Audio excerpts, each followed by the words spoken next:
So today in the I have no words for how absolutely dumpster fire the US is right now, but the anti-vax movement has meant that we have now fucked around for long enough that we are finding out, and we are finding out hard.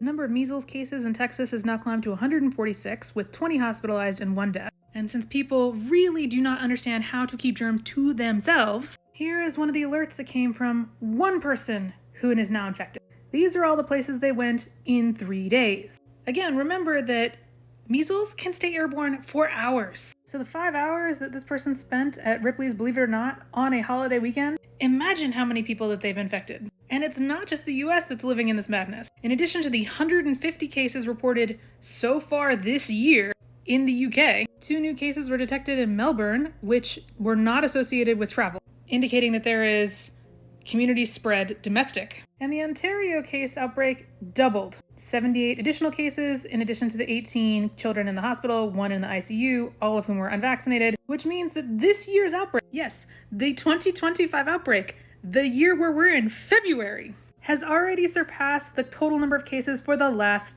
decade. The last decade.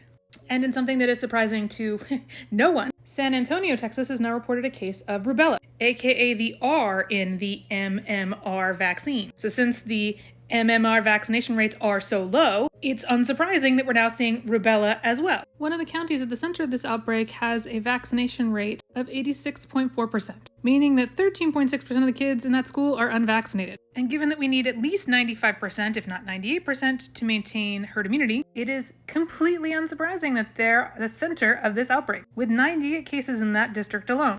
Now it seems that we've just completely forgotten the things that we've already learned. So I'd like to share with you a particularly devastating quote from a famous pro-vaccine artist. Roald Dahl, author of James and the Giant Peach, Matilda, and Charlie and the Chocolate Factory, amongst other things, lost his eldest daughter to the measles when she was 7 in 1962. Olivia, my eldest daughter, caught measles when she was 7 years old. As the illness took its usual course, I can remember reading to her often in bed and not feeling particularly alarmed about it. Then one morning, when she was well on the road to recovery, I was sitting on her bed showing her how to fashion little animals out of colored pipe cleaners, and when it came to her turn to make one herself, I noticed that her fingers and her mind were not working together and she couldn't do anything. "Are you feeling all right?" I asked her. "I feel all sleepy," she said. In an hour, she was unconscious, and in 12 hours, she was dead. The measles had turned into a terrible thing called measles encephalitis, and there was nothing that doctors could do to save her. That was 24 years ago in 1962. He was writing this in 1986. But even now, if a child with measles happens to develop the same deadly reaction from measles as Olivia did, there would still be nothing doctors could do to help her.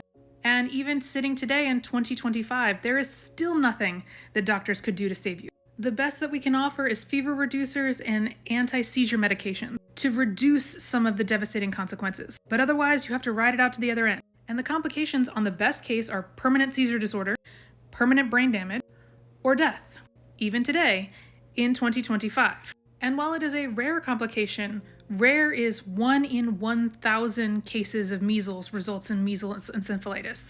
It's only February and we have almost 150 cases in one place and over 200 across the entire country. So we are already well on our way to finding that one kid. On the other hand, there is something today that parents can do to make sure that this sort of tragedy does not happen to the child of theirs. They can insist that their child is immunized against measles. I was unable to do that for Olivia in 1962 because in those days, a reliable measles vaccine had not been discovered. Today, a good and safe vaccine is available to every family, and all you have to do is ask your doctor to administer it. It is an utterly avoidable tragedy. The public reaction to the rubella case has mostly been, well, rubella is even less complicated than the measles. Okay, well, let's talk about rubella. So when adults and children get rubella, yes, it is not often fatal to them, though it does make them awfully sick.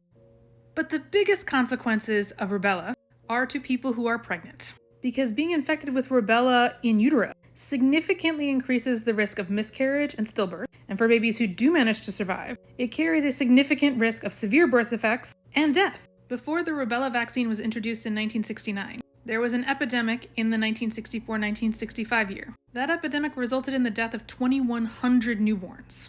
It killed 11,000 fetuses and resulted in 20,000 children being born with congenital rubella syndrome, which can result in blindness, loss of hearing, as well as damage to the heart and the brain, which can result in permanent disabilities. Prior to the introduction of the vaccine, it would reach epidemic levels every 6 to 9 years. And congenital rubella syndrome has a 33% fatality rate.